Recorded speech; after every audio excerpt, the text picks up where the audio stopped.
नमस्कार दोस्तों। आज मैं आपसे कुछ ऐसा कहने जा रहा हूँ जो आपको सोचने पर मजबूर कर देगा। एक ऐसी खबर जो अगर सच हो जाए तो समझ लीजिएगा कि हमारे लोकतंत्र का गला घोट दिया गया है।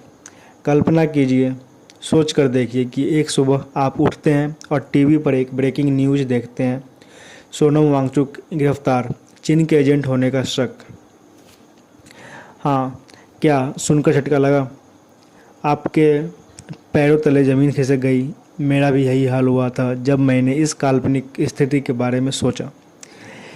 वही सोनम वांगचुक जिसने हमें थ्री इडियट्स वाले फुनसुक वांगडू के रूप में प्रेरणा दी, वही सोनम वांगचुक जिसने लद्दाख की बर्फीली ज़मीन पर शिक्षा की क्रांति ला दी, और सबसे बढ़कर वही सोनम वांगचुक जिसने बायकॉट मेड इन चाइना का नारा देकर हमें सिखाया कि चीन से सिर्फ सेना नहीं बल्कि हमें और आपको अपने वॉलेट से भी लड़ना होगा।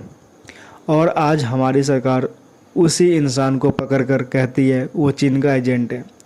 ये मजाक नहीं तो क्या है दोस्तों? ये हमारे देश के विवेक पर, हमारी बुद्धिमत्ता पर एक क्रूर हमला है। दोस्तों, चलिए इस मजाक के पीछे गंभीर सच को समझते हैं। सोनम वांगचुक का असली अपराध क्या है? उनका अपराध चीन का एजेंट होना नहीं, उनका अपराध सवाल पूछना है।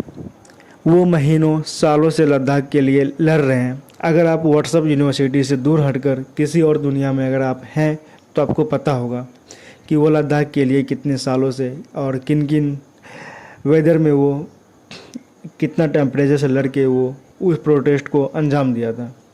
वो लद्दाख को संविधान की 36 अनुसूची 6th शेड्यूल में शामिल करने की मांग कर रहे हैं ताकि वहाँ की नाजुक ज़मीन, पर्यावरण और संस्कृति को बचाया जा सके।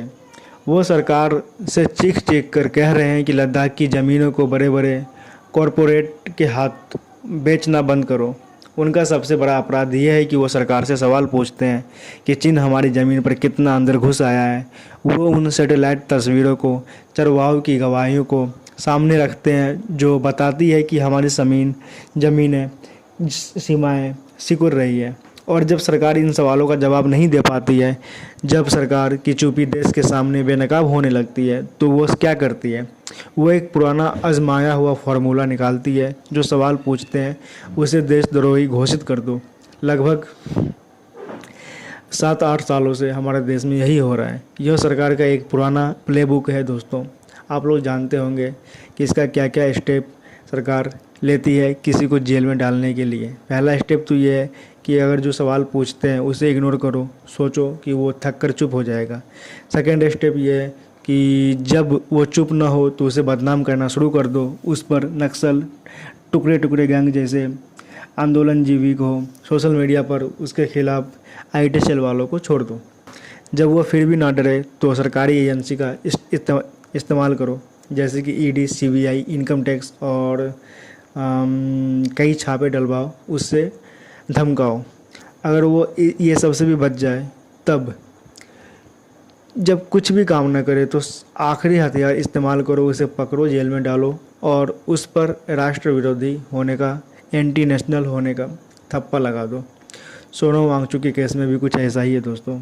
जो इंसान चीन के सामान का बहिष्कार करवा रहा है उसे चीन का एजेंट बता दो। जो इंसान लद्दाख की ज़मीन चीन से बचाने की बात कर रहा है उसे चीन का साथी बता दो। वाह, क्या तर्क है ये! हमारे देश का नेता लोग कितने गिर चुके हैं दोस्तों। कल को अगर कोई किसान अपनी फसल का सही दाम मांगेगा तो आप उसे खालिस्तानी बता देंगे।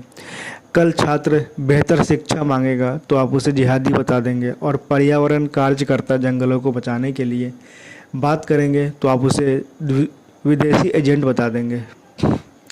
यही हो रहा है हमारे देश में लगभग 7-8 सालों से।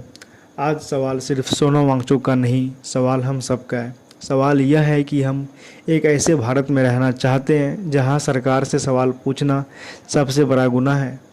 क्या देशभक्ति का सर्टिफिकेट अब दिल्ली में बैठी सरकार बांटेगी? क्या जो सरकार कि हाँ में हाँ मिलाएगी बस वही देशभक्त कहलाएंगे?